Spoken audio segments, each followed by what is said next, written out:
Pada kesempatan yang berbahagia ini, mari sejenak kita luangkan waktu kita untuk bersama-sama menyimak tausiah fenomenal dari guru kita Al-Maghfurullah Kiai Haji Zainuddin MZ. Tentunya banyak sekali ilmu, hikmah, dan manfaat yang bisa kita jadikan pelajaran dalam kehidupan kita sehari-hari. Berikut ini mari kita simak bersama isi tausiah beliau. Selamat mendengarkan. Wa qatlan nafsil lati harramallahu illa bil haqq. Membunuh orang lain dengan cara yang tidak benar, membunuh orang yang diharamkan oleh Allah Subhanahu wa ta'ala untuk melakukannya kecuali dengan alasan yang benar. Kita tahu Islam adalah agama damai. Sesuai dengan namanya, ia tidak dikembangkan dengan pedang dan kekerasan. Ia dikembangkan dengan keteladanan dan tuntunan moral. Oleh karena Islam bukan agama kekerasan, Islam pun tidak mementingkan dan mengajarkan kekerasan kecuali dengan alasan yang benar dan bisa dipertanggungjawabkan. Membunuh dengan sengaja, menghilangkan nyawa orang lain tanpa alasan yang bisa dibenarkan adalah merupakan dosa besar dan satu di antara 7 perkara yang bisa mendatangkan kerusakan dalam kehidupan dan yang hendaknya harus kita jauhi. Saudara-saudara kaum muslimin rahimakumullah, beberapa waktu yang lalu di sebuah kota kecil yang indah bernama New Auckland. Saudara tahu New Auckland? Itu dari Gunung Kidul masih ngidul lagi. Pernah diadakan satu seminar yang membicarakan bagaimana menyelamatkan masyarakat manusia dari bahaya Perang Dunia Ketiga. Diperkirakan kalau terjadi Perang Dunia Ketiga, manusia tidak akan tersisa. Sebab apa? Pada waktu itu cadangan nuklir yang dimiliki oleh bersama Amerika dan Rusia konon sudah sanggup memusnahkan 6 miliar manusia pada saat jumlah manusia baru 5 miliar. Jadi kelebihan nuklir dunia ini. Kalau terjadi Perang Dunia Ketiga, sulit manusia untuk tersisa. Maka dibahaslah di dalam seminar itu, wah, supaya tidak terjadi Perang Dunia Ketiga, maka perlombaan membuat senjata-senjata canggih, alat-alat pembunuh modern harus segera dibatasi. Dibahas, tidak mungkin kita membatasi perlombaan membuat senjata. Kenapa? Makin maju ilmu dan teknologi, makin canggih senjata yang ditemukan. Atom sudah meningkat menjadi nuklir, nuklir sudah meningkat menjadi neutron, dan kita tahu bom yang bernama neutron ini bom yang cukup membunuh tanpa perlu merusak. Artinya kalau dia diledakkan di kota kita ini, bangunan utuh, jembatan tidak ambruk, rumah-rumah tetap berdiri, tapi semua yang bernama hidup mati. Itu katanya lebih sopan dari bom atom. Sebab kalau si atom ini sudah membunuh, merusak pula. Neutron cukup membunuh saja tanpa perlu merusak. Jadi majunya senjata-senjata teknologi sebagai akibat yang logis dari kemajuan ilmu pengetahuan ini tidak bisa kita batasi. Dan memang sebenarnya yang bahaya bukan senjatanya, tapi manusia yang mengendalikan senjata itu. Mereka kembali kepada prinsip the man behind the gun. Bukan senjatanya yang bahaya, tapi manusia yang mengendalikan senjata itu yang bahaya. Walaupun senjatanya modern, katakanlah model M16 umpamanya, kalau yang mengendalikannya orang beriman, insya Allah aman. Tapi biar megang cuma senapan angin, kalau yang megang orang brutal, ngeri kita deket-deket. Apalagi kalau memang bukan ahlinya menggunakan senjata, bisa ngeker kaki kena jidat.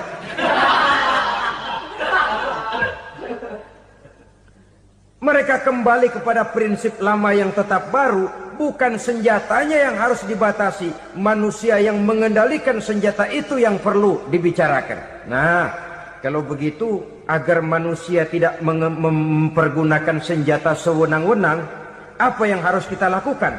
Ya, manusianya harus bermoral. Ya, tapi moral yang mana? Di dunia ini banyak ajaran tentang moral. Itu pun mudah saja. Di sini kan kita undang saja ahli dari berbagai agama untuk membicarakan konsep perdamaian menurut agamanya masing-masing.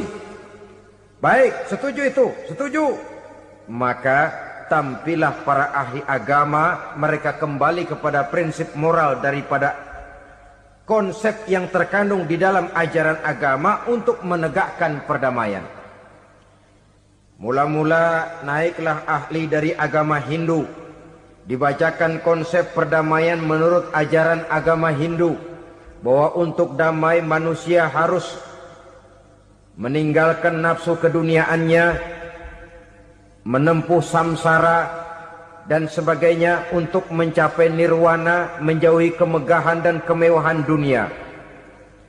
Ini lalu dibahas, rasanya juga tidak mungkin ini. Kemudian dari agama Nasrani, bahwa untuk damai manusia harus menciptakan sifat kasih sayang. Kalau ditampar pipi kiri, berikan pipi yang kanan. Kalau diberikan selendang, berikan baju. Nanti orang kasihan, lalu dia tidak akan nampar lagi. Ketika ini dibahas, ternyata rasanya pun tidak mungkin bisa diterima. Karena apa? Di zaman sekarang orang ditampar pipi kiri, dikasih pipi kanan. Bukan kasihan, gemes. Damai belum tentu, bonyok udah jelas. Lalu ketika dibacakan konsep perdamaian menurut Quran, di mana disampaikan ayat wa jazaa'u sayyi'atin sayyi'atun misluha faman afa wa aslaha fa ajruhu 'ala Allah. Balasan terhadap satu kejahatan adalah kejahatan yang seimbang. Tetapi barang siapa yang memberi maaf dan mencari jalan damai, itulah yang terbaik dan akan mendapat pahala dari Allah Subhanahu wa ta'ala. Kamu tidak salah ditampar pipi kirimu, tampar lagi pipi kirinya sekeras dia menampar pipi kirimu. Nanti orang tidak mau menampar kita karena dia tahu kalau dia tampar kita, dia akan menderita tamparan sekeras dia menampar kita. Akan terjadilah prinsip saling hormat menghormati, tidak saling ganggu, tidak saling usil, tidak saling jahil. Atas dasar ini perdamaian bisa ditegakkan. Mereka bisa menerima konsep ini, tapi kemudian seminar ditutup tanpa satu keputusan resmi. Kenapa? Terus terang mereka kagum dengan konsep Islam. Tapi sentimen lama terhadap nilai-nilai Islam telah menutup mata mereka untuk menerima kebenaran dari ajaran Al-Quranul Karim.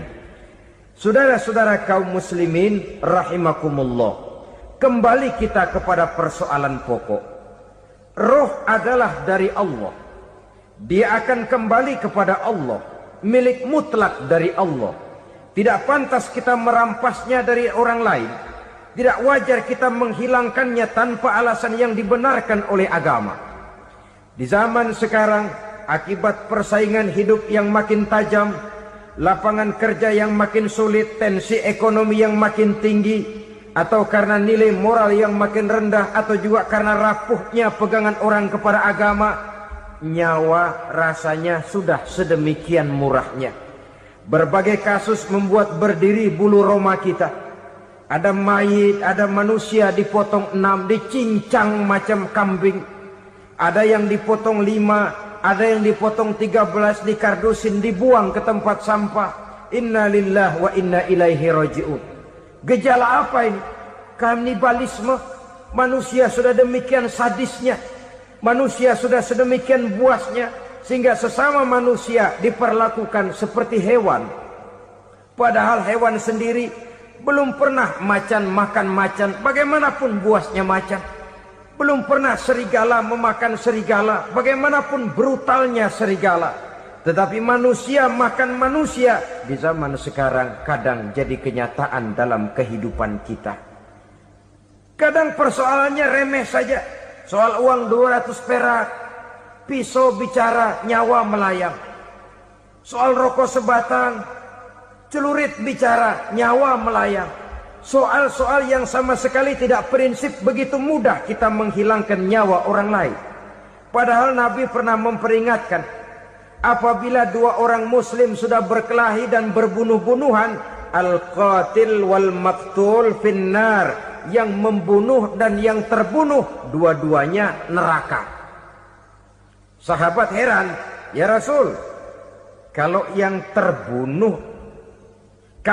membunuh masuk neraka itu sih wajar, tapi yang terbunuh kenapa neraka juga? Beliau menjawab, dua-duanya sudah punya niat untuk saling membunuh. Niatnya itu yang diponten. Yang terbunuh cuman lagi apes aja, keduluan dia. Umpama tidak terbunuh, pasti dia yang akan membunuh. Oleh karenanya al-qatil wal maktul, yang membunuh dan yang dibunuh finnar, dua-duanya masuk ke dalam neraka. Islam menghormati kehidupan, tidak hanya terbatas kepada sesama muslim, orang-orang yang berlainan agama pun yang mau hidup berukun, damai, berdampingan dengan umat Islam, jiwa mereka, darah mereka dilindungi oleh nilai-nilai Islam yang disebut dengan kafir zimmi ini. Mengganggu mereka sama saja dengan mengganggu aku, kata Nabi.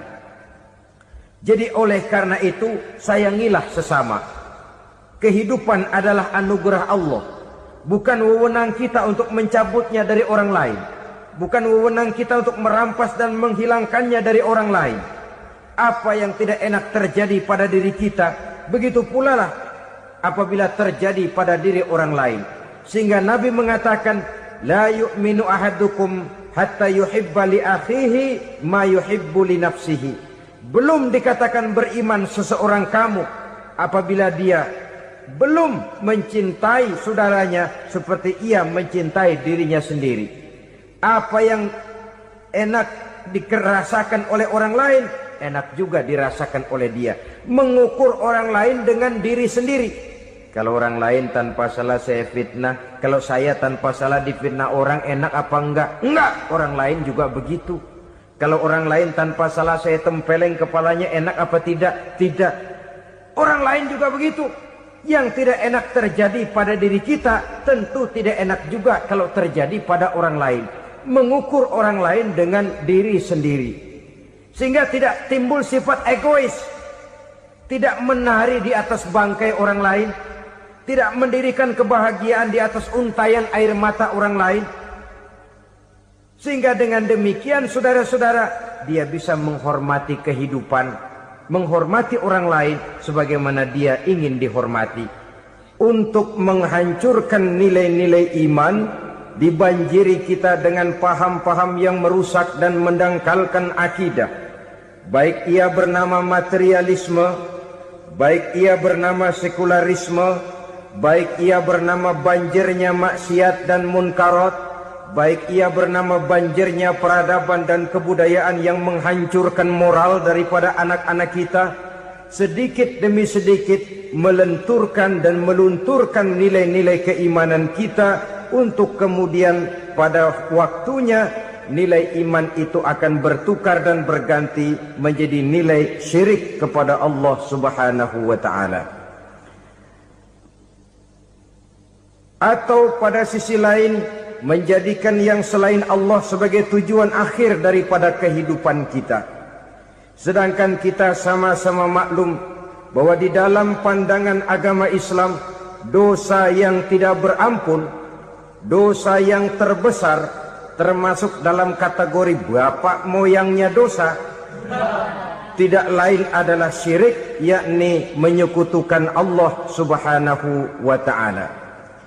Pola penghancuran iman ini memang berstrategi. Ditawarkan kita kepada paham materialisme, paham kebendaan, di mana otak menempati urutan sebagai ranking pertama, Tuhan jatuh pada urutan kedua. Lalu menyusul kepada paham sekularisme, Allah dipisahkan dari seluruh kegiatan hidup ini. untuk pada gilirannya menjadikan yang selain Allah sebagai tujuan akhir daripada seluruh kegiatan hidup kita.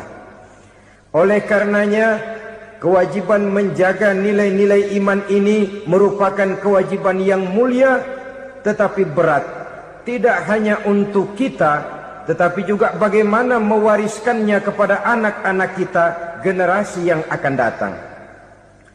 Orang-orang tua bijaksana yang diceritakan di dalam Al-Quran, kalau sudah berpikir tentang anak-anaknya, pertanyaan yang paling mereka risaukan ialah, ma ta'buduna min ba'di?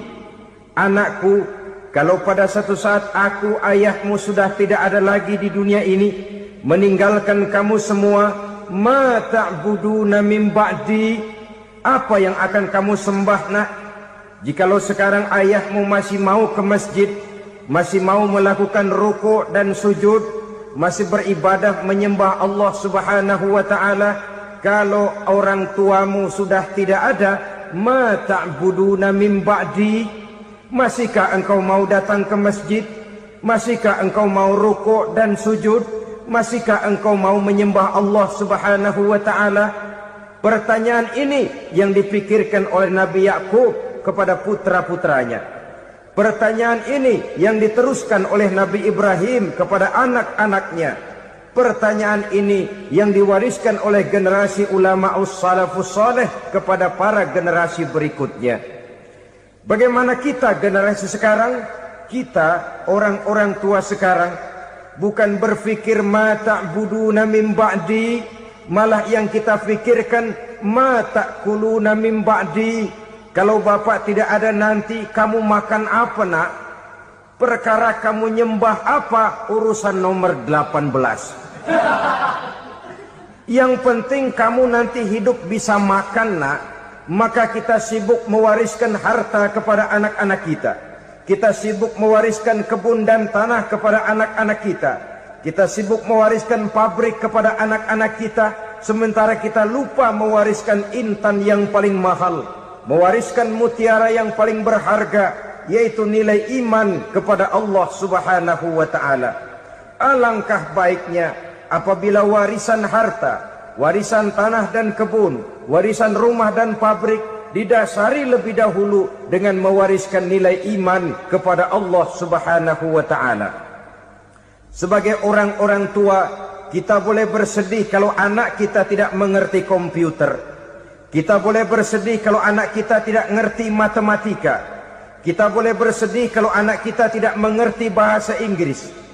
Tapi sewajarnya lebih bersedihlah kita orang tua jikalau mempunyai anak yang tidak kenal Allah sebagai Tuhannya, yang kemudian tidak mau rukuk dan sujud kepada Allah Tuhannya. Itulah kemalangan yang paling malang bila kita meninggalkan generasi yang tidak bertauhid kepada Allah Subhanahu wa ta'ala. Betapapun anak kita tidak ngerti komputer, saudara, paling-paling kerugiannya cuma kerugian dunia. Masuk dia ke alam barzakh, munkar nakir tidak akan sempat tanya kau belajar komputer apa tidak. Kumpul dia di padang mahsyar, malaikat juga tidak akan tanya matematikamu nilainya berapa. Yang ditanya, kau kenal Allah, kau rukuk dan sujud kepadanya, kau pernah datang ke masjid. Oleh karena itu sekali lagi, menjaga nilai iman tidak hanya untuk kita, tetapi juga mewariskannya kepada anak-anak kita, generasi yang akan datang. Sungguh kemalangan yang paling besar apabila kita meninggalkan anak-anak kita. Mereka kita tinggalkan lemah ekonominya, itu tidak baik. Mereka kita tinggalkan lemah otaknya, itu pun akan membuat mereka tertinggal oleh yang lain. Tapi yang paling celaka, jikalau kita tinggalkan mereka dalam kondisi lemah imannya, rapuh akidahnya, tidak baik dan tidak betul keyakinan hidupnya. Oleh karena itu Nabi berpesan, jauhilah 7 perkara yang merusak. Yang pertama, syirik kepada Allah Subhanahu wa ta'ala. Menyekutukan Allah baik dalam ucapan, dalam keyakinan, ataupun dalam perbuatan. Ini perkara pertama yang termasuk 7 perusak besar di dalam kehidupan. Kalau sudah jatuh kita ke lembah syirik, bagaimanapun banyak kebaikan yang kita kerjakan, berjiwa sosial, bertangan pemurah, gemar menolong orang lain, kalau memang dasarnya syirik, maka seluruh kebaikan kita akan hancur, tidak akan ada nilainya dalam pandangan Allah Subhanahu wa taala. Dalam pandangan manusia, mungkin kita dicatat sebagai orang sosial, gemar menolong orang lain, tidak berpangku tangan melihat orang yang mendapat kesulitan, tapi oleh karena dasarnya syirik, dasarnya tidak mentauhidkan Allah, maka seluruh nilai kebaikan yang kita kerjakan tidak akan ada nilainya dalam pandangan Allah Subhanahu wa taala. Maka jagalah iman kita jangan sampai dihinggapi penyakit syirik yang bagaimana kecilnya sekalipun. Sekali lagi, baik syirik dalam bentuk ucapan, syirik dalam bentuk keyakinan, sampai kepada syirik dalam bentuk perbuatan, kita berhindar kepada sifat-sifat yang sedemikian itu. Karena apa? Dalam satu ayat Quran Allah Subhanahu wa taala menjelaskan, innallaha la yaghfiru ayyushraka bih wa yaghfiru ma duna dzalika liman yasha. Allah tidak akan memberi ampun kepada orang-orang yang menyekutukannya, tapi Allah masih mau memberikan ampun kepada dosa-dosa yang selain itu bagi orang-orang yang dikehendakinya. Dosa selain syirik, apabila kita bertaubat, Allah masih mau mengampuni. Tapi kalau sudah jatuh ke tempat syirik, itu sudah dosa yang tidak berampun. Taubatnya tidak lain melepas syirik, kembali kepada tauhid, berkeyakinan bahwa hanya ada Allah Subhanahu wa taala, Tuhan satu-satunya yang lam yalid wa lam yulad wa lam yakul lahu kufuwan ahad. Tidak beranak, tidak pula diperanakkan, dan tidak satupun yang dapat menyerupai Tuhan Allah Subhanahu wa taala. Saudara-saudara kaum muslimin rahimakumullah, bahwa kita di zaman sekarang memang tidak menyembah berhala, ya. Bahwa kita tidak berterang-terangan mengatakan Tuhan lebih dari satu, memang. Bahwa kita tidak berkeyakinan Tuhan itu punya anak atau diperanakkan, tentu. Tapi dalam perbuatan dan i'tiqad, kita kadang-kadang jatuh tanpa kita sadari ke tempat yang bernama syirik ini. Oleh karenanya, di zaman di mana teknologi makin canggih, di mana kemajuan pembangunan makin menjangkau berbagai aspek kehidupan, diperlukan keseimbangan antara kemajuan fisik material dengan kemajuan mental spiritual.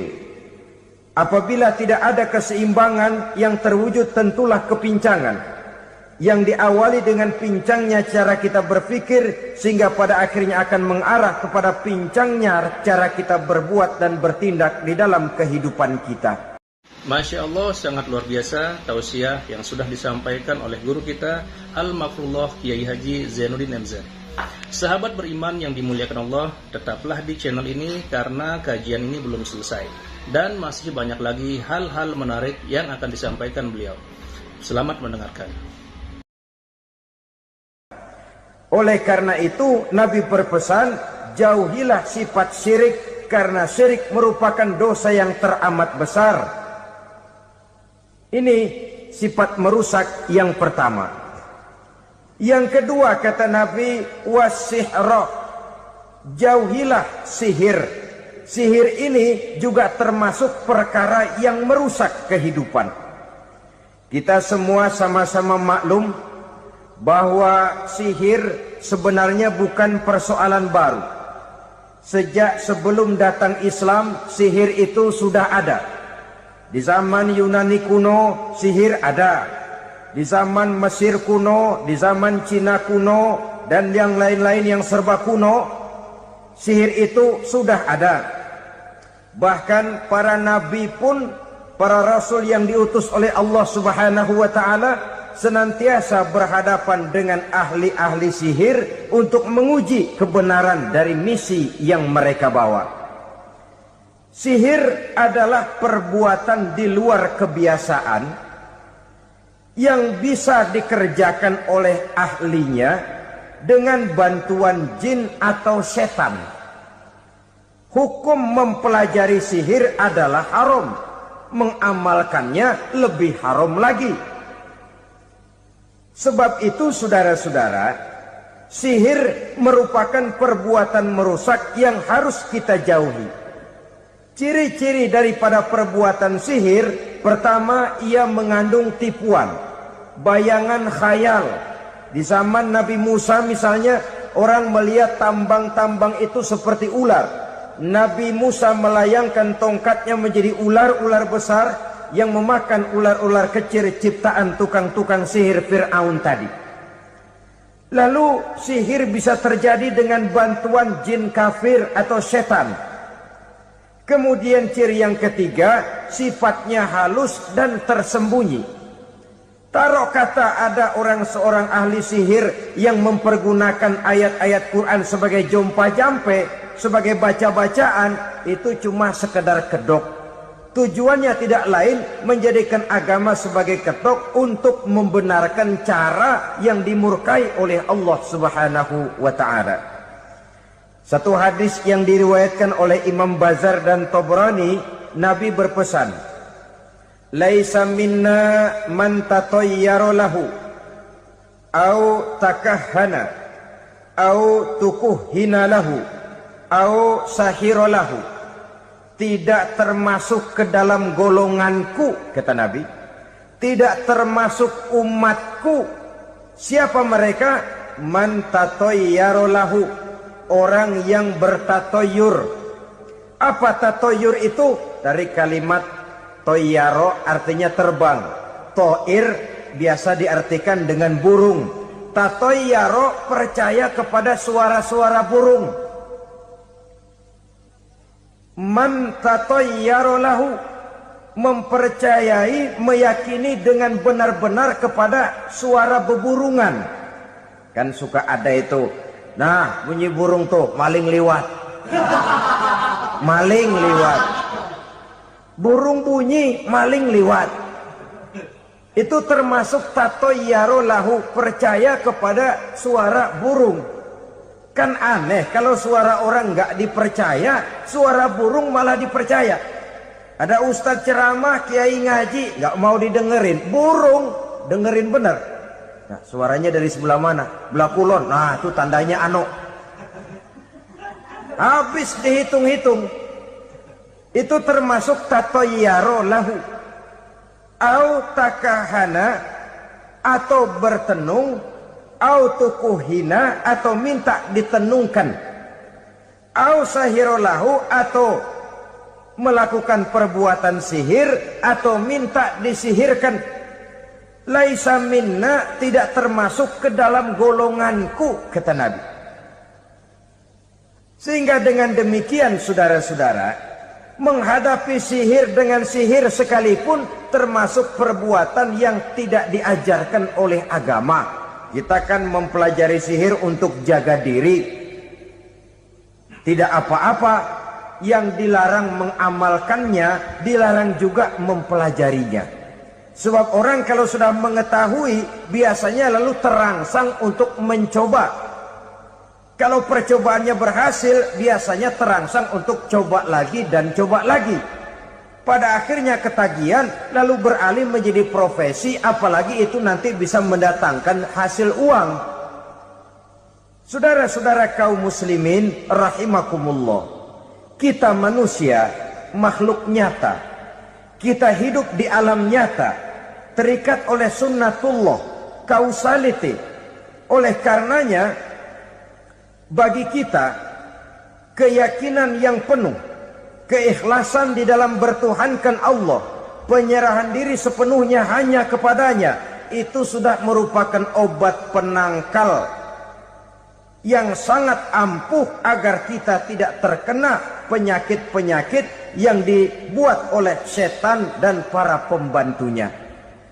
Sehingga beberapa ayat Quran mengajarkan, misalnya a'udzu bikalimatillahi tammati min syarri ma khalaq, atau bismillazi la yadurru ma'asmihi syai'un fil ardi wala fis sama, dengan menyebut nama Allah yang tidak bisa mendatangkan bahaya sedikit pun dari baik yang datang dari langit maupun yang datang dari bumi. Jiwa yang kosong dari keyakinan yang penuh kepada Allah, jiwa yang penuh was-was dan ragu-ragu, itu yang mudah terserang oleh penyakit-penyakit yang dikerjakan oleh para tukang-tukang sihir, yaitu oleh setan dan seluruh para pembantunya.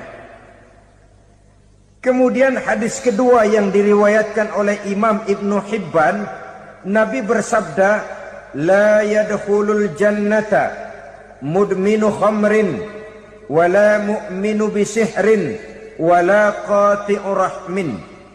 Tidak masuk surga. Ini Nabi yang bilang, tidak masuk surga. Siapa itu? Pertama, mudminu khamrin, orang yang berkekalan dalam mabuk. Selalu mudminun itu sudah menjadi perbuatan rutinnya, tidak kapok-kapoknya, teler seumur hidup. Mudminu khamrin, tidak masuk surga orang yang selalu bermabuk-mabukan. Yang kedua, wala mu'minu bisihrin, orang mukmin tapi main sihir. Ini juga oleh Nabi diperingatkan, tidak akan masuk surga orang mukmin tapi suka main sihir. Wala qati'u rahmin, dan tidak juga orang yang memutuskan silaturahmi. Tiga macam manusia yang diperingatkan Nabi tidak akan masuk surga: orang yang selalu mabuk, orang mukmin yang main sihir, dan orang yang memutuskan silaturahmi. Saudara-saudara kaum muslimin rahimakumullah. Lalu orang berkata, kenapa dilarang kita bersihir? Padahal Rasul sendiri kan punya mukjizat. Nah, kita memang harus membedakan antara mukjizat dengan sihir. Dalam kehidupan agama kita kenal ada yang namanya mukjizat, ada yang namanya karomah atau keramat biasa diucapkan, ada yang namanya maunah, ada yang namanya irhas, ada juga yang namanya sihir. Kesemuanya ini berbeda, saudara-saudara. Yang dinamakan mukjizat itu khusus untuk para rasul saja.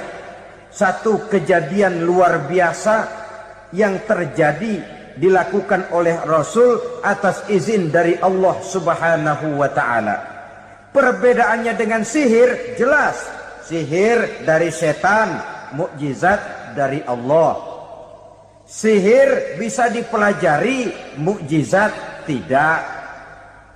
Sihir umumnya untuk maksud-maksud yang tidak baik, sedangkan mukjizat untuk memperkuat kebenaran yang disampaikan oleh para rasul dan ditentang oleh umatnya. Bahkan kafir Quraisy dahulu menganggap orang-orang ahli sihir itu berada dalam satu posisi yang hina, sehingga mereka mengatakan dan menuduh Nabi Muhammad sebagai tukang sihir. Tuduhan sebagai tukang sihir adalah tuduhan yang sangat aib dan hina.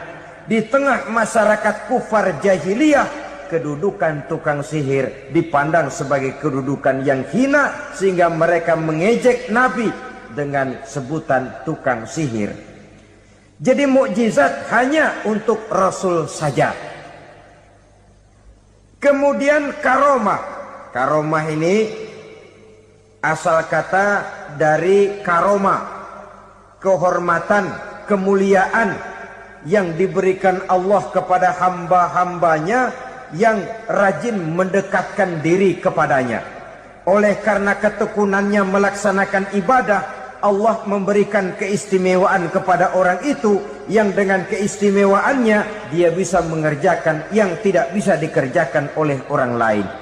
Karomah hanya bisa dicapai dengan prestasi ibadah. Kalau sihir, mau ibadah apa enggak, asal dia belajar, bersatu dan berteman dengan setan, memenuhi persyaratan-persyaratan setan, biasanya lalu bisa. Sedangkan karomah tidak mungkin terwujud tanpa orang mendekatkan diri sedekat-dekatnya kepada Allah Subhanahu wa ta'ala. Maka kita lihat biasanya orang-orang yang punya ilmu sihir, mukanya rata-rata nggak enak dilihat.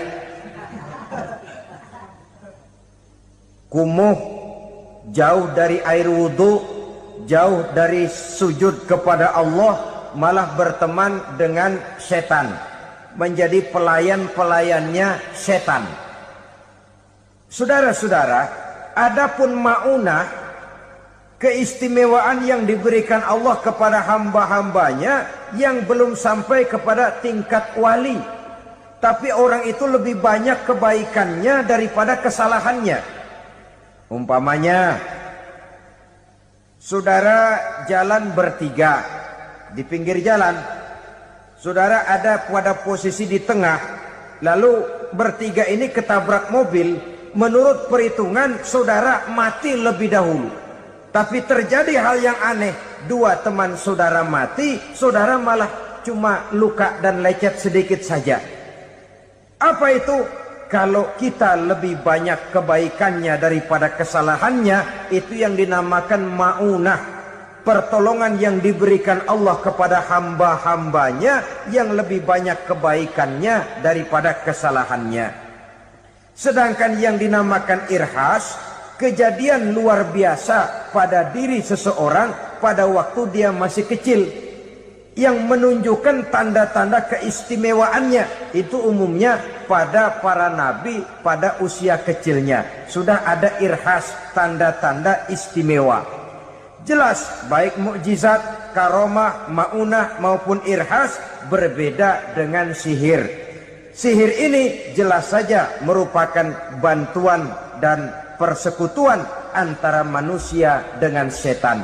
Padahal setan, kata Allah dalam Al-Quran, innahu lakum aduwwum mubin, sesungguhnya setan bagi kamu adalah musuh yang sangat jelas.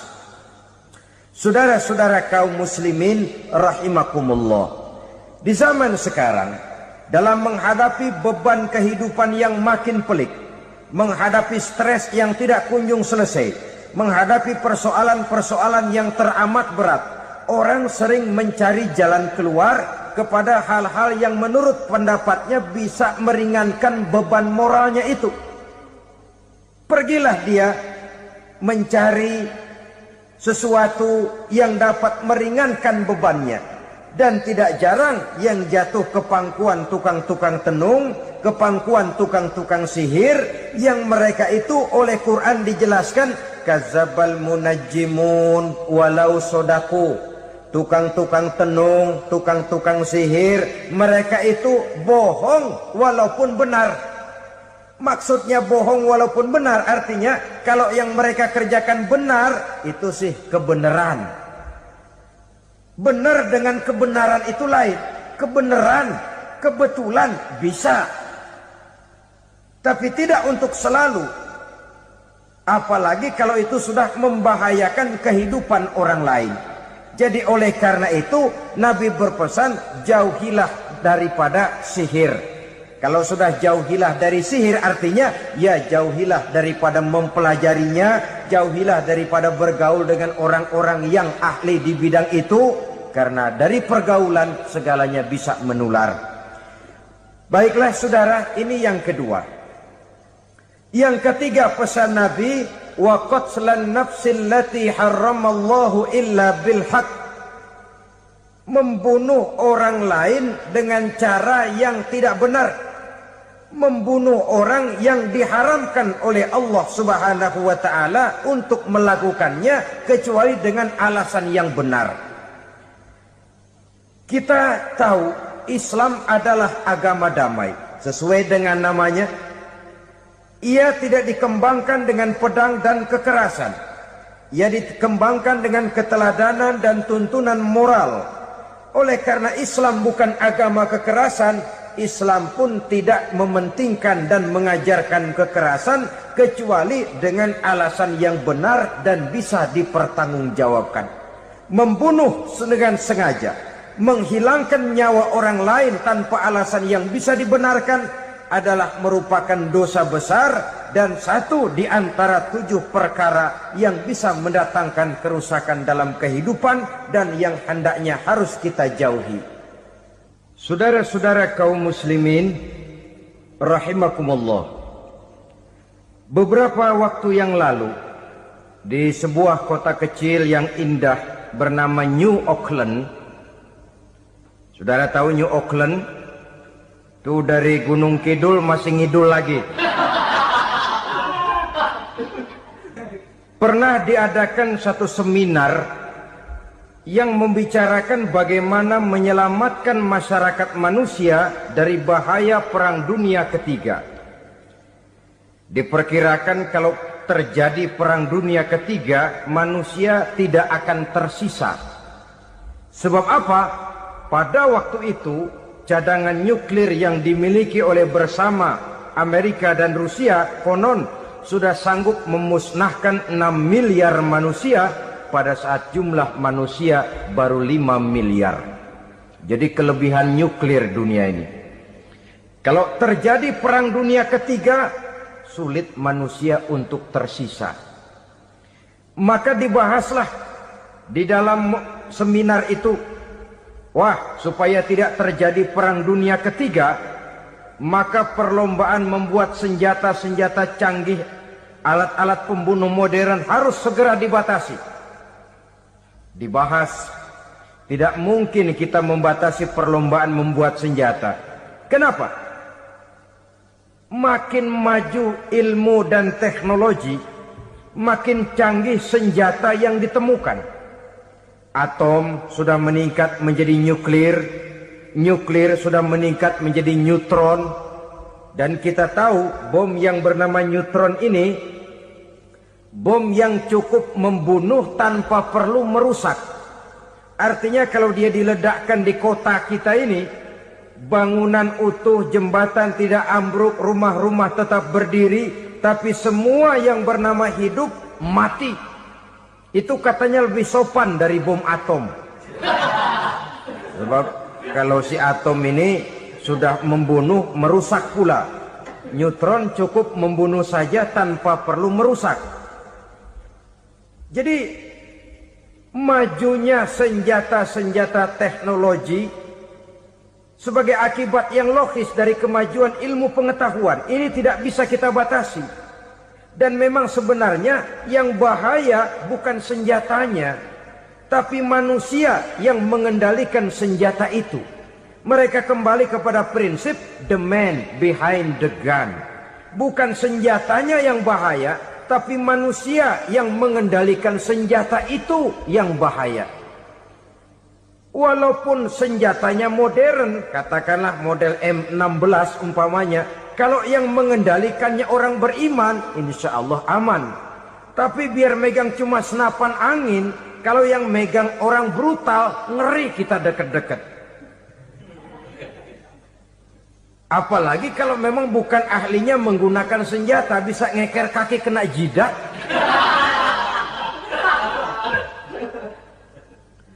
Mereka kembali kepada prinsip lama yang tetap baru, bukan senjatanya yang harus dibatasi, manusia yang mengendalikan senjata itu yang perlu dibicarakan. Nah, kalau begitu agar manusia tidak mempergunakan senjata sewenang-wenang, apa yang harus kita lakukan? Ya, manusianya harus bermoral. Ya, tapi moral yang mana? Di dunia ini banyak ajaran tentang moral. Itu pun mudah saja. Di sini kan kita undang saja ahli dari berbagai agama untuk membicarakan konsep perdamaian menurut agamanya masing-masing. Baik, setuju itu? Setuju. Maka tampillah para ahli agama, mereka kembali kepada prinsip moral daripada konsep yang terkandung di dalam ajaran agama untuk menegakkan perdamaian. Mula-mula naiklah ahli dari agama Hindu. Dibacakan konsep perdamaian menurut ajaran agama Hindu, bahwa untuk damai manusia harus meninggalkan nafsu keduniaannya, menempuh samsara dan sebagainya untuk mencapai nirwana, menjauhi kemegahan dan kemewahan dunia. Ini lalu dibahas, rasanya juga tidak mungkin ini. Kemudian dari agama Nasrani, bahwa untuk damai manusia harus menciptakan sifat kasih sayang. Kalau ditampar pipi kiri, berikan pipi yang kanan.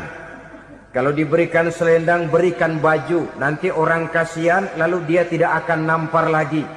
Ketika ini dibahas, ternyata rasanya pun tidak mungkin bisa diterima. Karena apa? Di zaman sekarang orang ditampar pipi kiri, dikasih pipi kanan. Bukan kasihan, gemes. Damai belum tentu, bonyok udah jelas. Lalu ketika dibacakan konsep perdamaian menurut Quran, di mana disampaikan ayat wa jazaa'u sayyi'atin sayyi'atun misluha faman afa wa aslaha fa ajruhu 'ala Allah.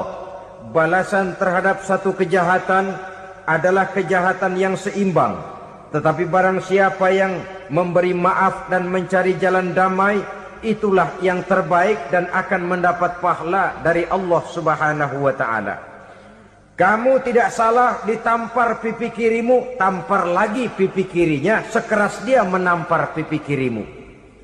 Nanti orang tidak mau menampar kita karena dia tahu kalau dia tampar kita, dia akan menderita tamparan sekeras dia menampar kita. Akan terjadilah prinsip saling hormat menghormati, tidak saling ganggu, tidak saling usil, tidak saling jahil. Atas dasar ini perdamaian bisa ditegakkan. Mereka bisa menerima konsep ini, tapi kemudian seminar ditutup tanpa satu keputusan resmi. Kenapa? Terus terang mereka kagum dengan konsep Islam. Tapi sentimen lama terhadap nilai-nilai Islam telah menutup mata mereka untuk menerima kebenaran dari ajaran Al-Quranul Karim. Saudara-saudara kaum muslimin rahimakumullah. Kembali kita kepada persoalan pokok. Roh adalah dari Allah. Dia akan kembali kepada Allah. Milik mutlak dari Allah. Tidak pantas kita merampasnya dari orang lain. Tidak wajar kita menghilangkannya tanpa alasan yang dibenarkan oleh agama. Di zaman sekarang, akibat persaingan hidup yang makin tajam, lapangan kerja yang makin sulit, tensi ekonomi yang makin tinggi, atau karena nilai moral yang makin rendah, atau juga karena rapuhnya pegangan orang kepada agama, nyawa rasanya sudah sedemikian murahnya. Berbagai kasus membuat berdiri bulu roma kita. Ada mayit, ada manusia dipotong 6, dicincang macam kambing. Ada yang dipotong 5, ada yang dipotong 13, dikardusin, dibuang ke tempat sampah. Inna lillahi wa inna ilaihi raji'un. Gejala apa ini? Kanibalisme. Manusia sudah demikian sadisnya. Manusia sudah sedemikian buasnya. Sehingga sesama manusia diperlakukan seperti hewan. Padahal hewan sendiri belum pernah macan makan macan, bagaimanapun buasnya macan. Belum pernah serigala memakan serigala, bagaimanapun brutalnya serigala. Tetapi manusia makan manusia di zaman sekarang kadang jadi kenyataan dalam kehidupan kita. Kadang persoalannya remeh saja. Soal uang 200 perak, pisau bicara, nyawa melayang. Soal rokok sebatang, celurit bicara, nyawa melayang. Soal-soal yang sama sekali tidak prinsip, begitu mudah kita menghilangkan nyawa orang lain. Padahal Nabi pernah memperingatkan, apabila dua orang muslim sudah berkelahi dan berbunuh-bunuhan, al-qatil wal maktul finnar, yang membunuh dan yang terbunuh dua-duanya neraka. Sahabat heran, ya Rasul, kalau yang terbunuh, kalau yang membunuh masuk neraka itu sih wajar. Tapi yang terbunuh kenapa neraka juga? Beliau menjawab, dua-duanya sudah punya niat untuk saling membunuh. Niatnya itu yang diponten. Yang terbunuh cuman lagi apes aja, keduluan dia. Umpama tidak terbunuh, pasti dia yang akan membunuh.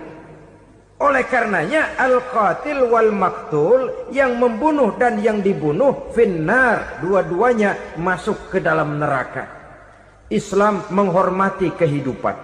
Tidak hanya terbatas kepada sesama muslim, orang-orang yang berlainan agama pun yang mau hidup berukun, damai, berdampingan dengan umat Islam, jiwa mereka, darah mereka dilindungi oleh nilai-nilai Islam yang disebut dengan kafir zimmi ini.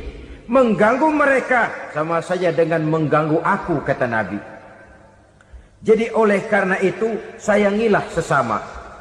Kehidupan adalah anugerah Allah. Bukan wewenang kita untuk mencabutnya dari orang lain. Bukan wewenang kita untuk merampas dan menghilangkannya dari orang lain. Apa yang tidak enak terjadi pada diri kita, begitu pula lah apabila terjadi pada diri orang lain. Sehingga Nabi mengatakan, la yu'minu ahadukum hatta yuhibba li akhihi ma yuhibbu li nafsihi.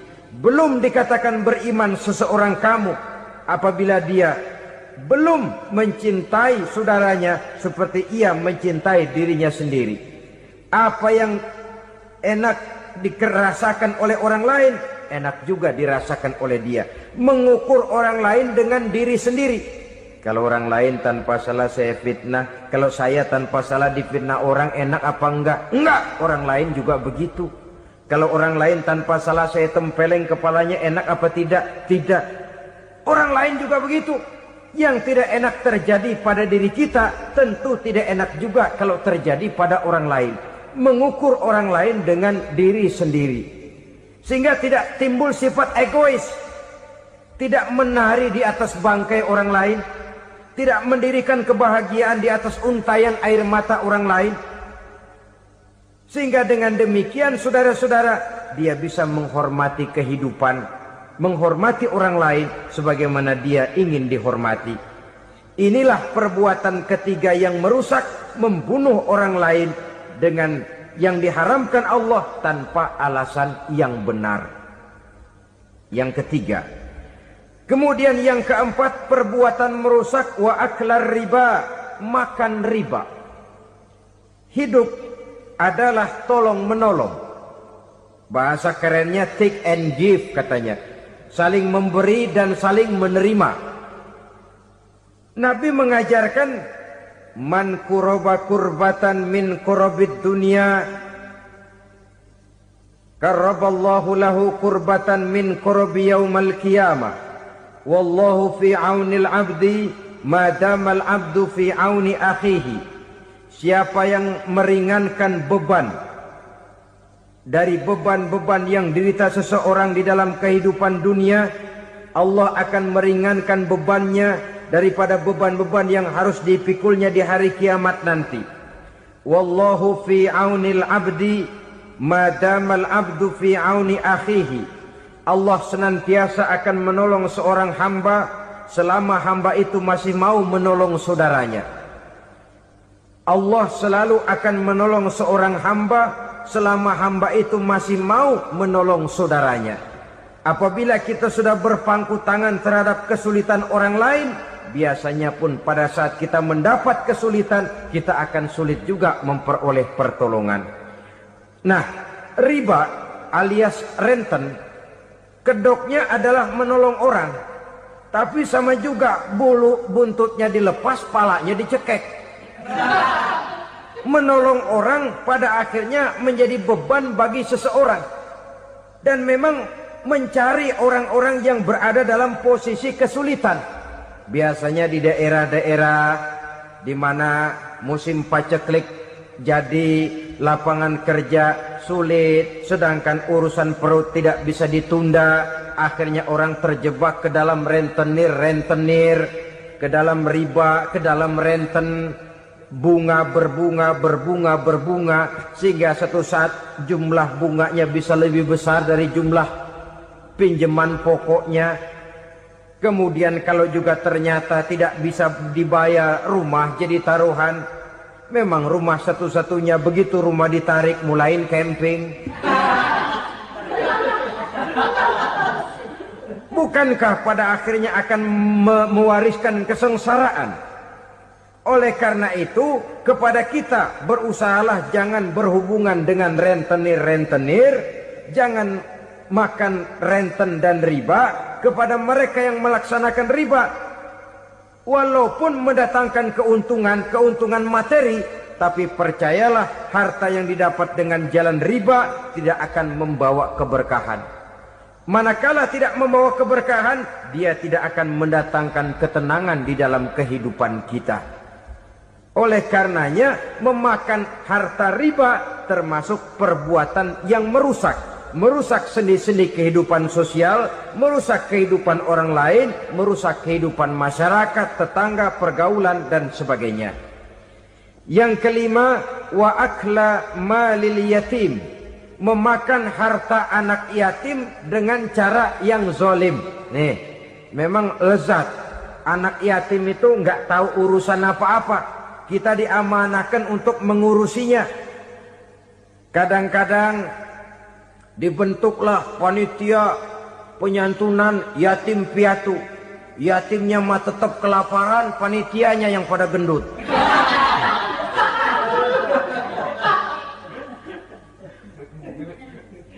Padahal memakan harta anak yatim termasuk perbuatan dosa besar. Dan menjantuni yatim merupakan perbuatan mulia. Nabi mengatakan, ana wa kafilul yatim kahataini yaumal qiyamah. Aku dan orang-orang yang menyantuni anak yatim seperti dua jari ini pada hari kiamat nanti. Dekat sekali. Jikalau ingin di hari akhir nanti dekat dengan Rasul, bersahabatlah dengan anak-anak yatim. Jadilah pengurus anak-anak yatim. Bangunlah panti-panti asuhan yatim. Pada saat bapak ibunya meninggal, kitalah yang menjadi orang tuanya.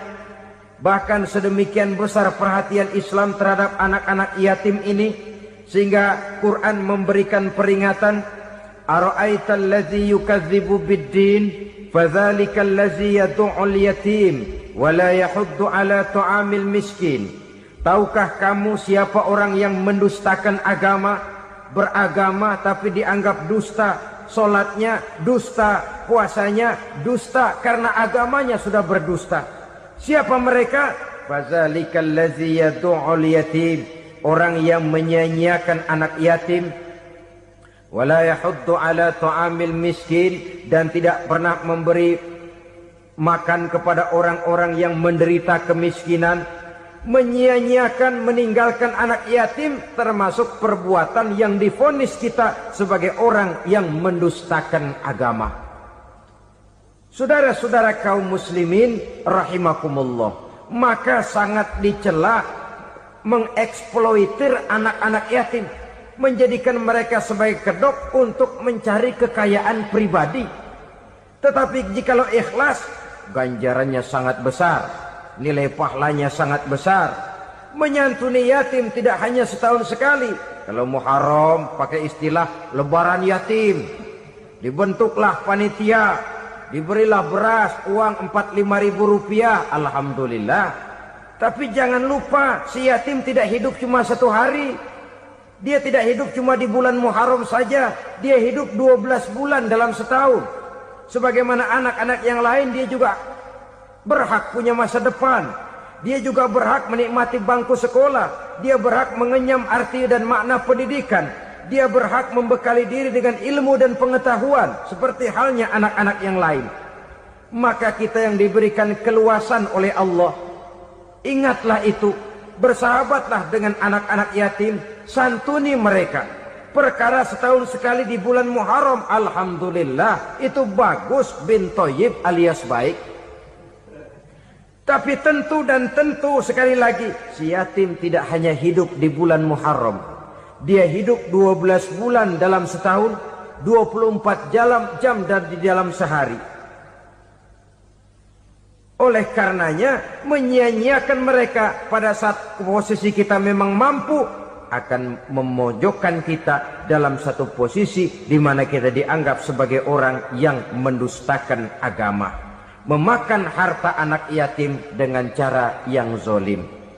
Bapaknya udah meninggal, kebunnya lebar, anaknya dikelecehin. Nah, dah kamu gak usah pusing, nanti saya yang ngurus. Akhirnya bukan ngurus, nguras. Si yatim mungkin tidak tahu bahwa dia disia-siakan, haknya diambil, miliknya dizolimi. tapi Allah yang akan membalasnya dengan seadil-adilnya. Maka makan harta anak yatim biasanya balasannya tokcer bin paten. Nggak banyak selang tempo itu, nggak percaya cobain dah. Nyobain aja kan nggak bayar, umpama.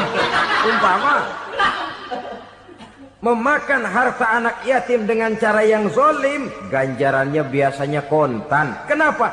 Ratapan si miskin, untayan air matanya, jeritan kepedihan hatinya, membuka pintu langit, permohonannya diijabah, getaran hatinya didengarkan oleh Allah, maka balasannya biasanya kontan, spontan, tidak menunggu waktu terlalu lama. Itu di dunia, belum lagi di akhirat nanti. Bukankah dalam riwayat Mi'raj diceritakan Nabi melihat di neraka itu orang perutnya sebesar rumah? La haula wala quwata. Itu perut kayak rumah, bagaimana jalannya tuh orang? Dan memang gak jalan, diseret-seret oleh malaikat di neraka itu. Hancur perutnya, amburadul itu perut. Berantakan isinya, dibulatkan lagi, diseret lagi, hancur lagi, dibulatkan lagi. Sampai Nabi tanya, orang itu begitu berat siksanya kenapa ya Jibril? Itu Muhammad, waktu di dunia dulu rakus banget makan harta anak yatim. Begitu vonisnya, begitu menyedihkan nasibnya di akhirat. Tapi di dunia pun ketidakberkahan itu sudah membayangi kehidupannya. Oleh karena itu, kepada saudara-saudara yang mendapat titipan anak yatim, berbahagialah, karena semulia-mulia rumah adalah rumah yang di dalamnya ada anak yatim yang disantuni. Sehina-hina rumah adalah rumah di mana di dalamnya ada anak yatim yang disia-siakan. Begitu kata Nabi kita. Rumah yang paling mulia dalam pandangan Allah, rumah yang di dalamnya ada anak yatim yang disantuni. Rumah yang paling hina dalam pandangan Allah, rumah yang di dalamnya ada anak yatim yang nasibnya disia-siakan. Berbahagialah saudara apabila menjadi penyantun anak-anak yatim, pelindung mereka, sehingga mereka mempunyai masa depan sebagaimana anak-anak lainnya. Rasulullah sendiri sedemikian peka terhadap keadaan anak-anak yatim karena beliau sendiri memang mengalami. Umur 6 bulan dalam kandungan ibu, beliau sudah ditinggalkan oleh ayahnya. Pada saat berusia 6 tahun, ibu sudah meninggal. Yatim piatu dalam usia di mana beliau sedang perlu belas kasih seorang ibu dan pengertian seorang bapa. Kepekaan itu lalu timbul, bahkan kemudian sampai kepada beliau berkata, aku dan orang yang menyantuni anak yatim seperti jari tengah dan jari telunjuk di hari akhirat nanti. Sedemikian dekatnya. Baiklah ya, jadi yang kelima, memakan harta anak yatim. Jauhi karena ini perbuatan yang merusak. Yang keenam, watawalli yaumaz zahfi. Melarikan diri pada hari pertempuran. Apa ini? Khianat. Tidak konsekuen dengan konsep perjuangan. Pada mulanya keras benar teriak, berantas korupsi, ganyang korupsi. Cuma karena belum dapat giliran. Begitu dia naik dapat kesempatan, korupsinya lebih edan dari yang diteriakinya. Ini termasuk tawalli yaumaz zahfi. Berpaling pada hari peperangan. Di saat menghadapi musuh, kalau belum kelihatan musuh, teriaknya nyaring bener. Jangan takut demi kebenaran sampai titik darah yang paling penghabisan. Musuh belum kelihatan. Begitu musuh sudah kelihatan, paling dulu lari ke belakang. Kalau diajak berjuang ada saja alasannya. Sehingga Quran memberikan peringatan kepada kita semua. Mengapa kamu ini berat? Kalau sudah diajak berjuang di jalan Allah, kakimu seperti terhunjam berakar di perut bumi. Berat untuk melangkah berjuang. lari dari pertempuran tidak konsekuen dengan konsepsi perjuangan. Mau enaknya saja dalam kondisi yang sulit lalu berpangku tangan. Ini termasuk ciri munafik yang di dalam Al-Quran disindir dengan bahasa kullama adha'a lahum masyaufi wa iza azlama alaihim qamu. Waktu terang mereka jalan, giliran gelap mereka mandek. Artinya, maksudnya, kalau giliran ada untungnya aja, rame-rame teriak Islam. Tapi begitu diminta berjuang, dituntut berkorban, rame-rame mundur.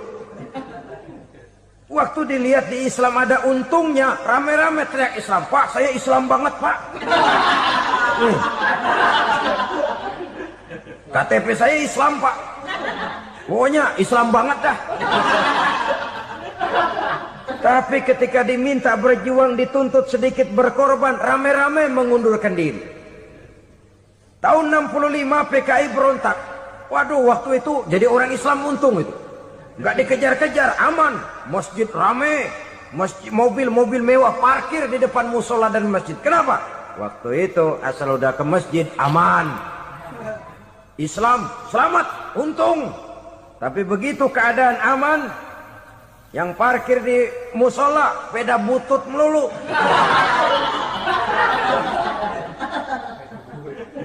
Waktu terang mereka jalan, waktu gelap mereka berhenti. Dikala di Islam ada untungnya, baru wah Islam bagus, Islam hebat. Tapi waktu dilihat ada kerugian, jangan bawa-bawa Islam dah. Jangan bicara soal Islam, ini kan bukan soal agama. Bukan soal agama. La haula wa la quwata illa billah. Beragama kita ambil talfik fid din, mengambil yang enteng-enteng saja dalam urusan beragama ini. Tidak konsekuen kita dengan Islam kita. Seolah kita mau memilih mana yang terasa cocok sama selera kita, kita teriak Islam. Beratan aja dikit, rame-rame berpaling. Itu termasuk tawalli yaumaz zahfi.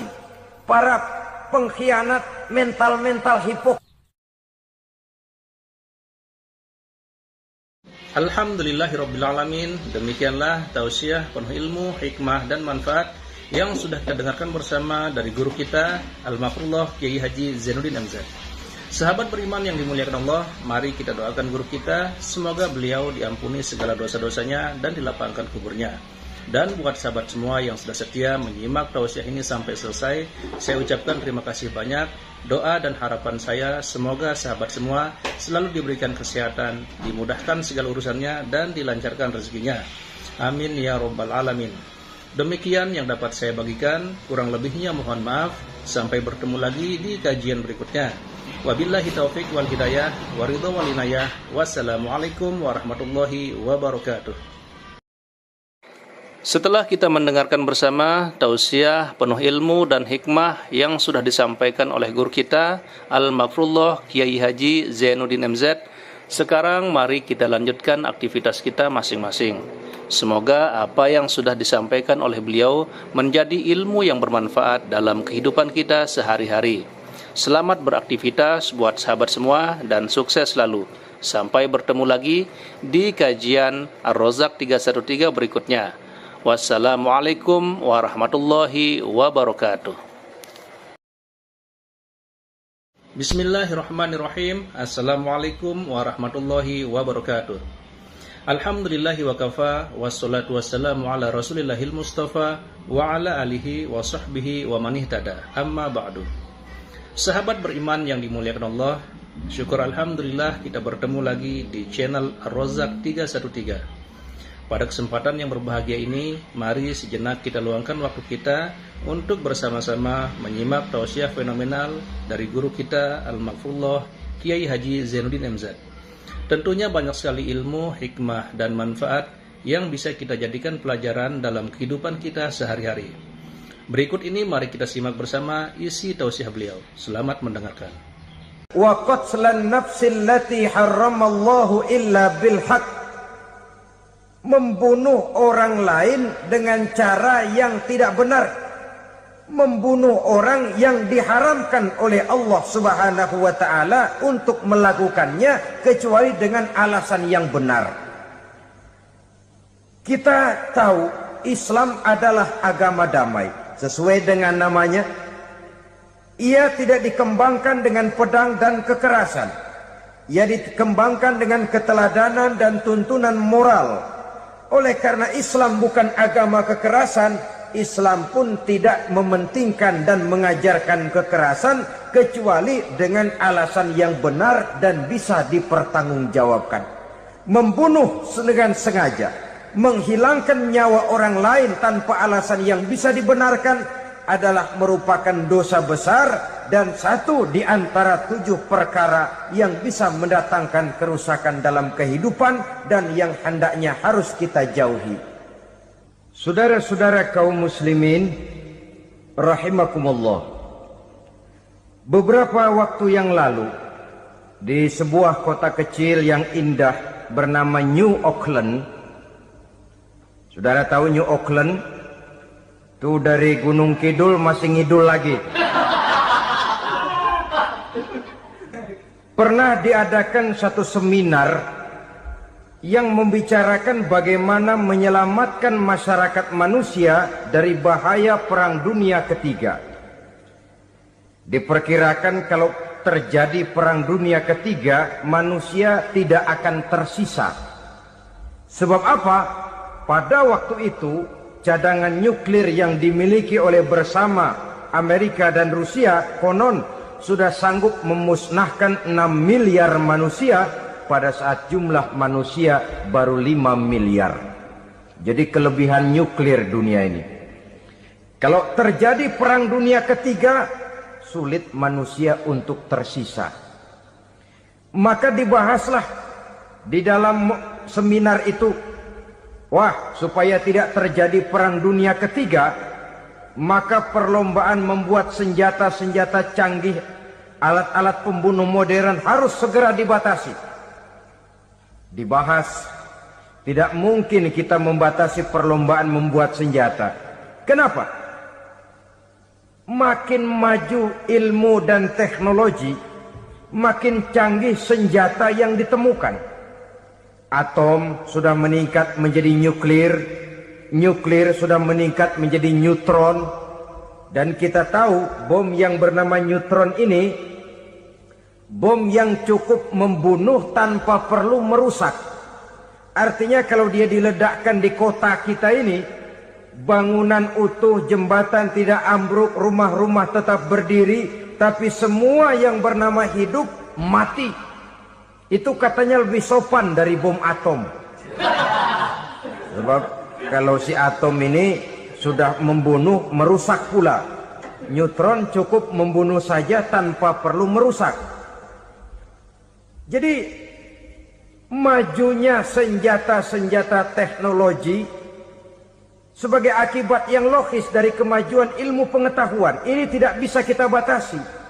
Dan memang sebenarnya yang bahaya bukan senjatanya, tapi manusia yang mengendalikan senjata itu. Mereka kembali kepada prinsip the man behind the gun. Bukan senjatanya yang bahaya, tapi manusia yang mengendalikan senjata itu yang bahaya.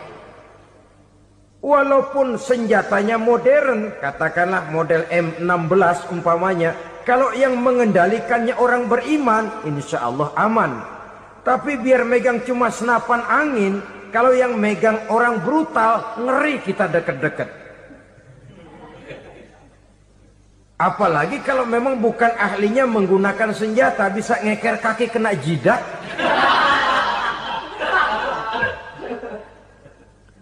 Mereka kembali kepada prinsip lama yang tetap baru, bukan senjatanya yang harus dibatasi, manusia yang mengendalikan senjata itu yang perlu dibicarakan. Nah, kalau begitu, agar manusia tidak mempergunakan senjata sewenang-wenang, apa yang harus kita lakukan? Ya, manusianya harus bermoral. Ya, tapi moral yang mana? Di dunia ini banyak ajaran tentang moral. Itu pun mudah saja. Di sini kan kita undang saja ahli dari berbagai agama untuk membicarakan konsep perdamaian menurut agamanya masing-masing. Baik, setuju itu, setuju. Maka tampillah para ahli agama, mereka kembali kepada prinsip moral daripada konsep yang terkandung di dalam ajaran agama untuk menegakkan perdamaian. Mula-mula naiklah ahli dari agama Hindu, dibacakan konsep perdamaian menurut ajaran agama Hindu, bahwa untuk damai manusia harus meninggalkan nafsu keduniaannya, menempuh samsara dan sebagainya untuk mencapai nirwana, menjauhi kemegahan dan kemewahan dunia. Ini lalu dibahas, rasanya juga tidak mungkin ini.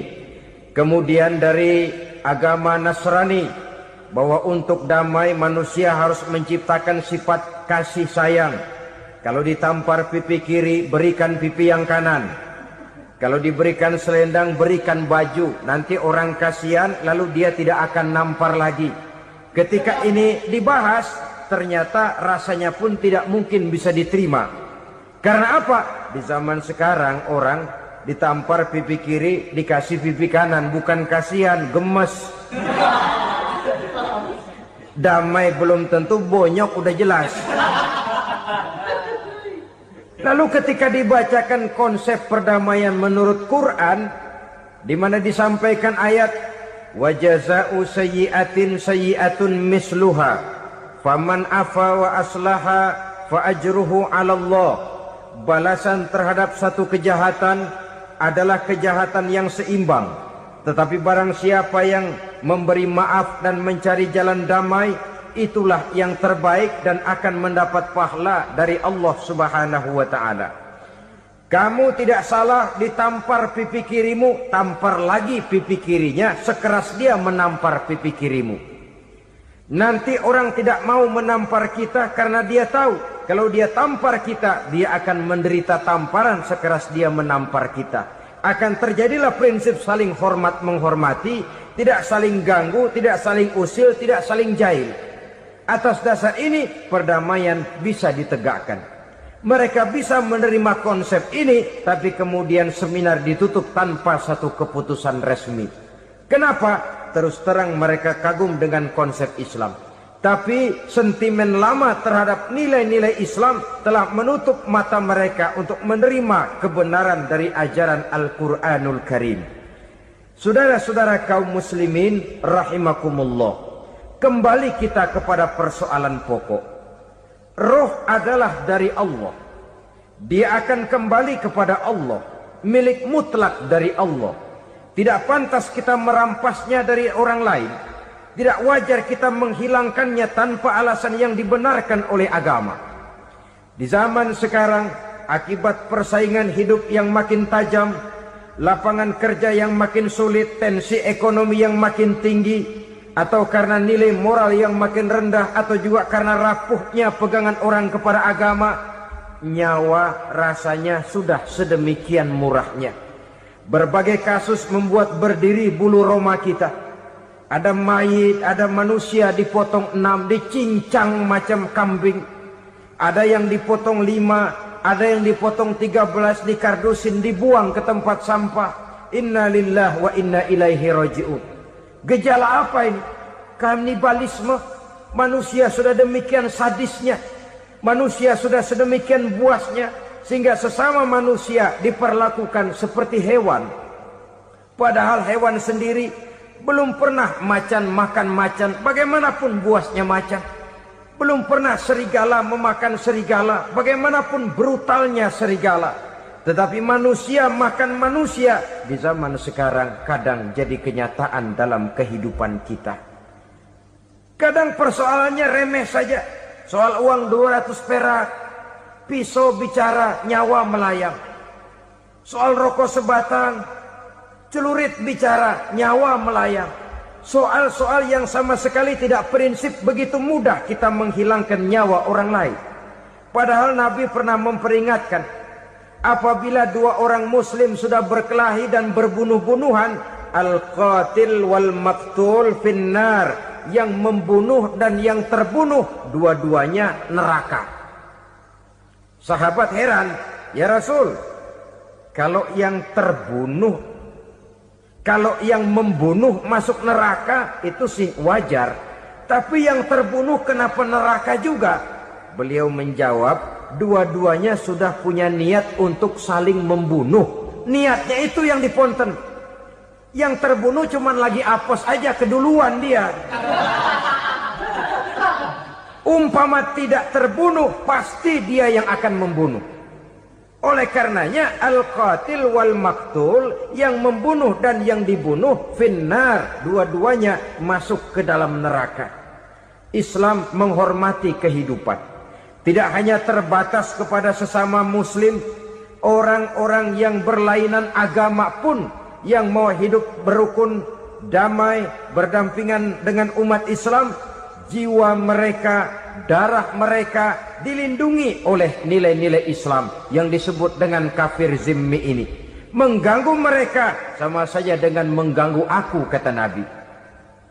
Jadi oleh karena itu, sayangilah sesama.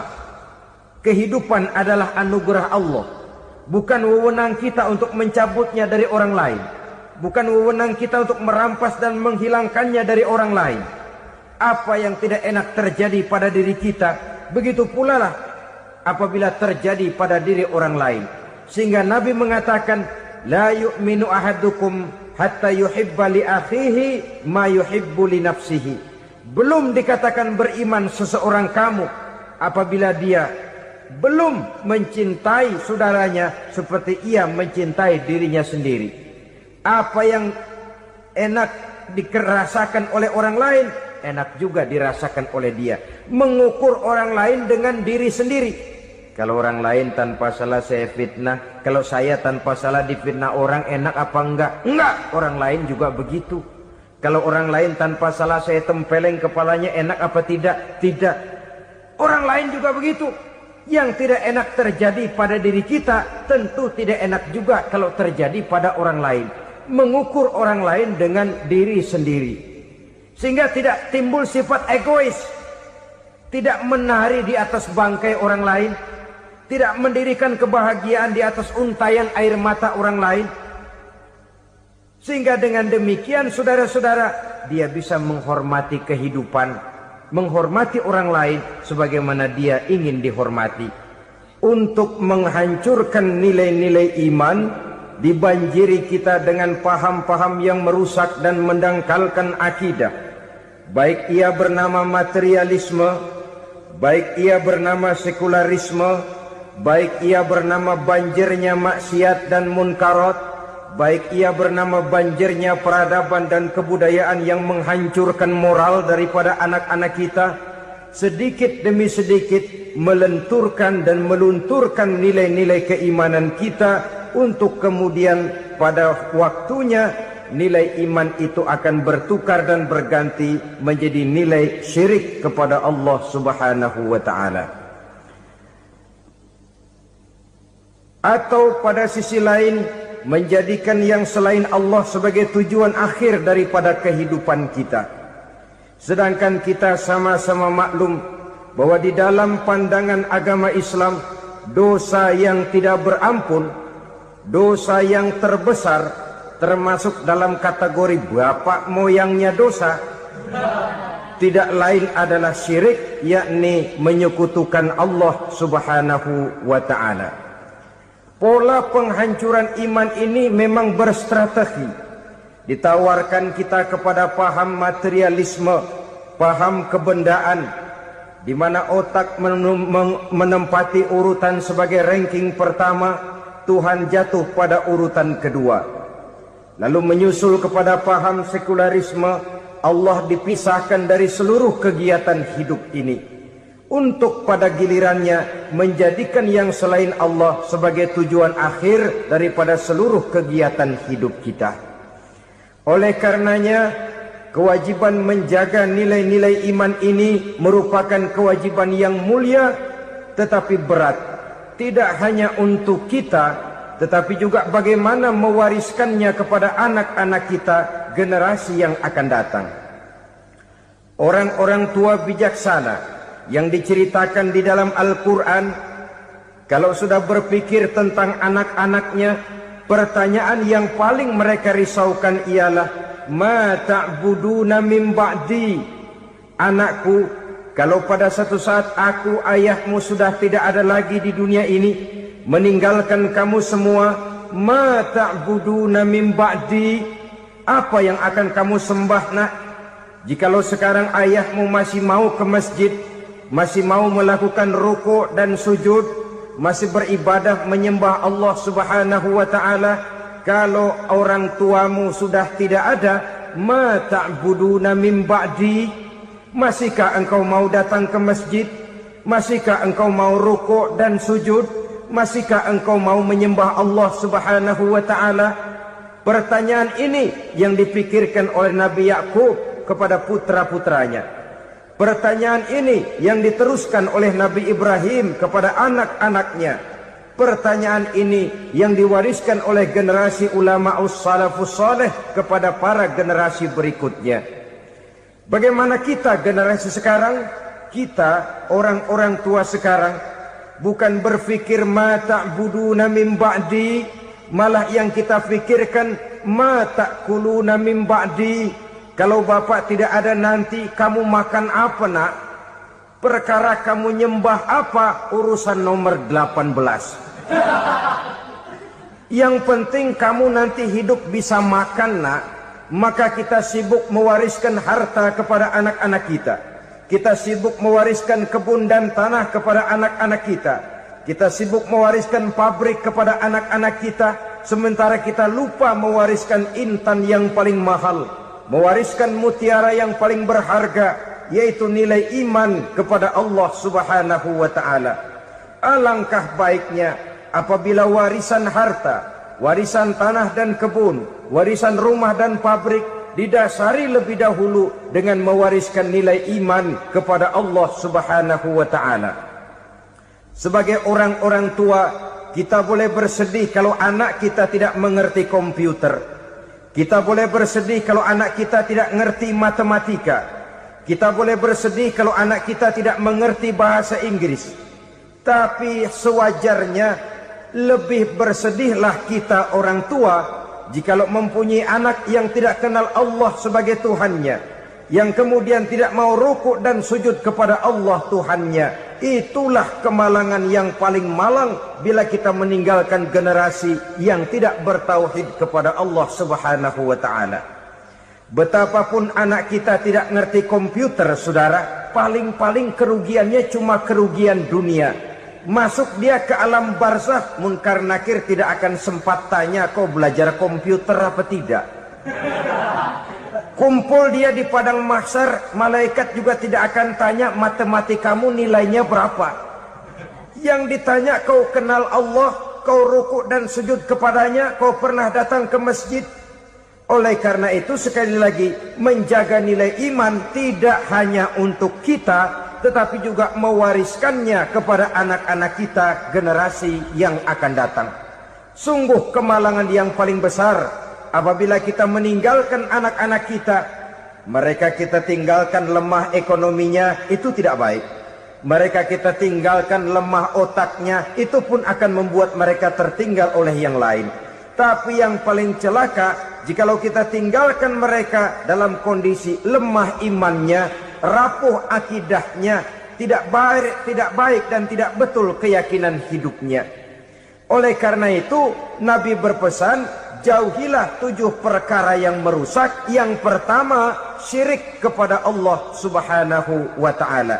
Menyekutukan Allah baik dalam ucapan, dalam keyakinan, ataupun dalam perbuatan. Ini perkara pertama yang termasuk 7 perusak besar di dalam kehidupan. Kalau sudah jatuh kita ke lembah syirik, bagaimanapun banyak kebaikan yang kita kerjakan, berjiwa sosial, bertangan pemurah, gemar menolong orang lain, kalau memang dasarnya syirik, maka seluruh kebaikan kita akan hancur, tidak akan ada nilainya dalam pandangan Allah Subhanahu wa ta'ala.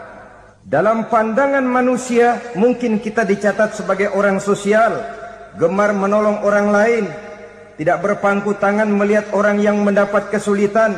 Tapi oleh karena dasarnya syirik, dasarnya tidak mentauhidkan Allah, maka seluruh nilai kebaikan yang kita kerjakan tidak akan ada nilainya dalam pandangan Allah Subhanahu wa ta'ala.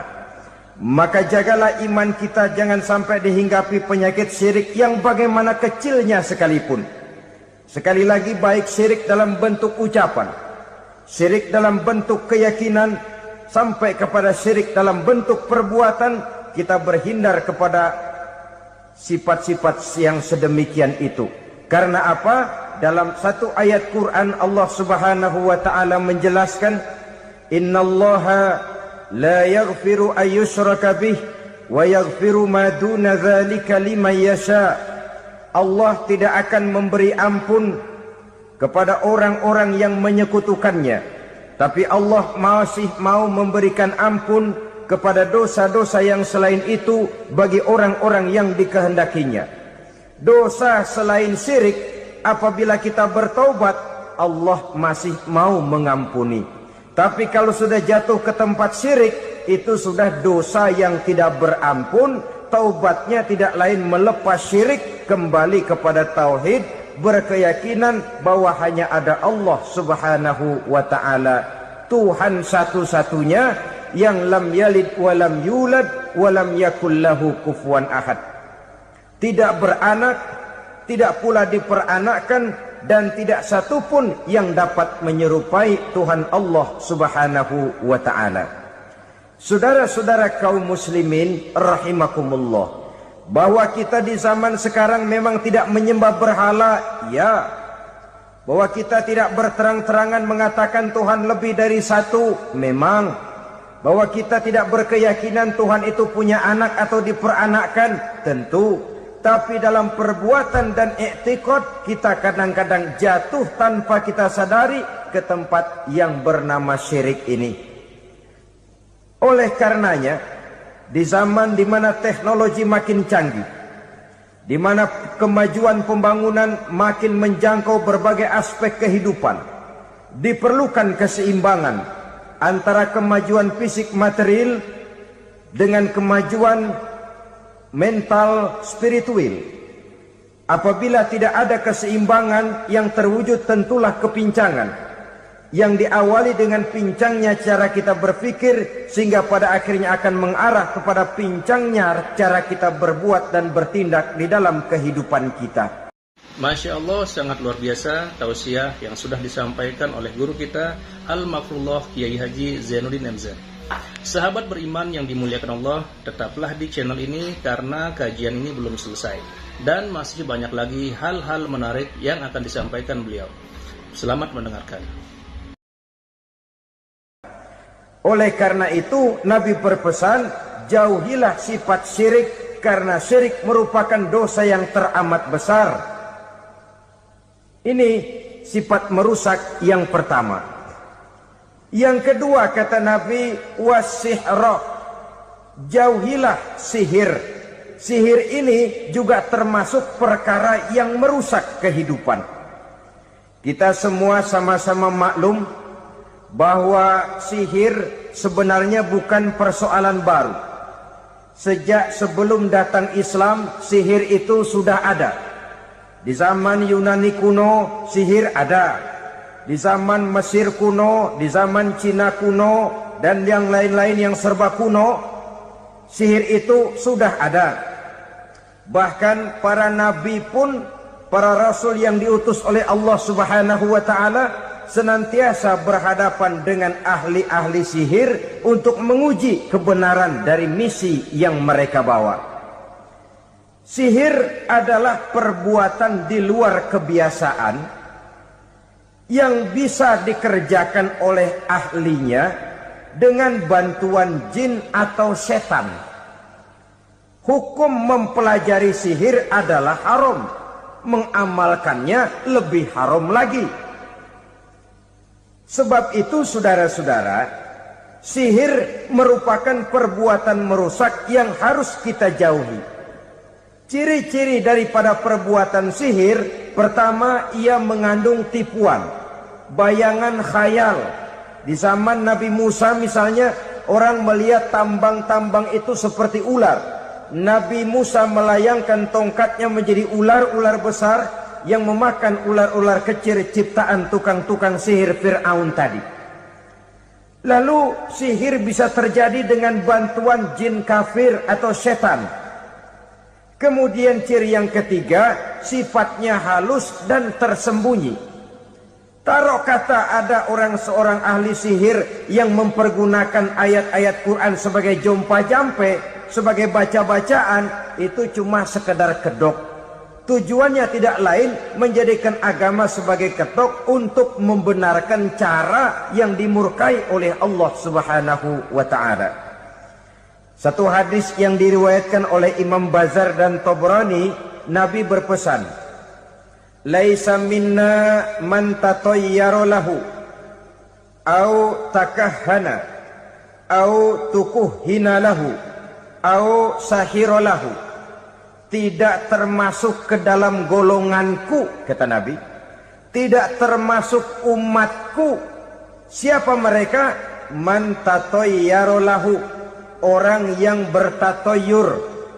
Apa tatoyur itu? Dari kalimat toyaro, artinya terbang. Toir biasa diartikan dengan burung. Tatoyaro percaya kepada suara-suara burung.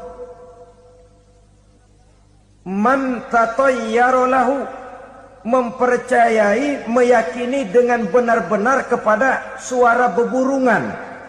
Kan suka ada itu, nah bunyi burung tuh, maling liwat.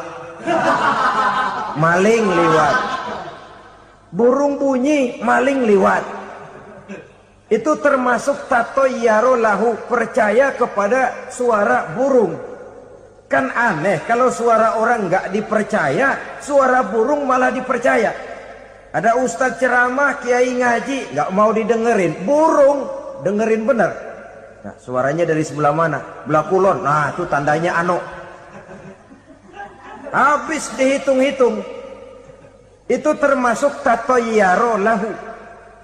Au takahana, atau bertenung, au tukuhina, atau minta ditenungkan, au sahirolahu, atau melakukan perbuatan sihir atau minta disihirkan. Laisa minna, tidak termasuk ke dalam golonganku, kata Nabi. Sehingga dengan demikian saudara-saudara, menghadapi sihir dengan sihir sekalipun termasuk perbuatan yang tidak diajarkan oleh agama. Kita kan mempelajari sihir untuk jaga diri. Tidak apa-apa, yang dilarang mengamalkannya, dilarang juga mempelajarinya. Sebab orang kalau sudah mengetahui, biasanya lalu terangsang untuk mencoba. Kalau percobaannya berhasil, biasanya terangsang untuk coba lagi dan coba lagi. Pada akhirnya ketagihan, lalu beralih menjadi profesi, apalagi itu nanti bisa mendatangkan hasil uang. Saudara-saudara kaum muslimin rahimakumullah, kita manusia makhluk nyata. Kita hidup di alam nyata, terikat oleh sunnatullah, causality. Oleh karenanya, bagi kita keyakinan yang penuh, keikhlasan di dalam bertuhankan Allah, penyerahan diri sepenuhnya hanya kepadanya, itu sudah merupakan obat penangkal yang sangat ampuh agar kita tidak terkena penyakit-penyakit yang dibuat oleh setan dan para pembantunya. Sehingga beberapa ayat Quran mengajarkan, misalnya a'udzu bikalimatillahi tammati min syarri ma khalaq, atau bismillazi la yadurru ma'asmihi syai'un fil ardi wala fis sama, dengan menyebut nama Allah yang tidak bisa mendatangkan bahaya sedikit pun, dari baik yang datang dari langit maupun yang datang dari bumi. Jiwa yang kosong dari keyakinan yang penuh kepada Allah, jiwa yang penuh was-was dan ragu-ragu, itu yang mudah terserang oleh penyakit-penyakit yang dikerjakan oleh para tukang-tukang sihir, yaitu oleh setan dan seluruh para pembantunya. Kemudian hadis kedua yang diriwayatkan oleh Imam Ibnu Hibban, Nabi bersabda, la yadkhulul jannata mudminu khamrin wala mu'minu bisihrin wala qati'u rahmin. Tidak masuk surga. Ini Nabi yang bilang, tidak masuk surga. Siapa itu? Pertama, mudminu khamrin, orang yang berkekalan dalam mabuk. Selalu mudminun itu sudah menjadi perbuatan rutinnya, tidak kapok-kapoknya, teler seumur hidup. Mudminu khamrin, tidak masuk surga orang yang selalu bermabuk-mabukan. Yang kedua, wala mu'minu bisihrin, orang mukmin tapi main sihir. Ini juga oleh Nabi diperingatkan, tidak akan masuk surga orang mukmin tapi suka main sihir. Wala qati'u rahmin, dan tidak juga orang yang memutuskan silaturahmi. 3 macam manusia yang diperingatkan Nabi tidak akan masuk surga: orang yang selalu mabuk, orang mukmin yang main sihir, dan orang yang memutuskan silaturahmi. Saudara-saudara kaum muslimin rahimakumullah. Lalu orang berkata, kenapa dilarang kita bersihir? Padahal Rasul sendiri kan punya mukjizat. Nah, kita memang harus membedakan antara mukjizat dengan sihir. Dalam kehidupan agama kita kenal ada yang namanya mukjizat, ada yang namanya karomah atau keramat biasa diucapkan, ada yang namanya maunah, ada yang namanya irhas, ada juga yang namanya sihir. Kesemuanya ini berbeda, saudara-saudara. Yang dinamakan mukjizat itu khusus untuk para rasul saja. Satu kejadian luar biasa yang terjadi dilakukan oleh rasul atas izin dari Allah Subhanahu wa taala. Perbedaannya dengan sihir jelas. Sihir dari setan, mukjizat dari Allah. Sihir bisa dipelajari, mukjizat tidak. Sihir umumnya untuk maksud-maksud yang tidak baik, sedangkan mukjizat untuk memperkuat kebenaran yang disampaikan oleh para rasul dan ditentang oleh umatnya. Bahkan kafir Quraisy dahulu menganggap orang-orang ahli sihir itu berada dalam satu posisi yang hina, sehingga mereka mengatakan dan menuduh Nabi Muhammad sebagai tukang sihir.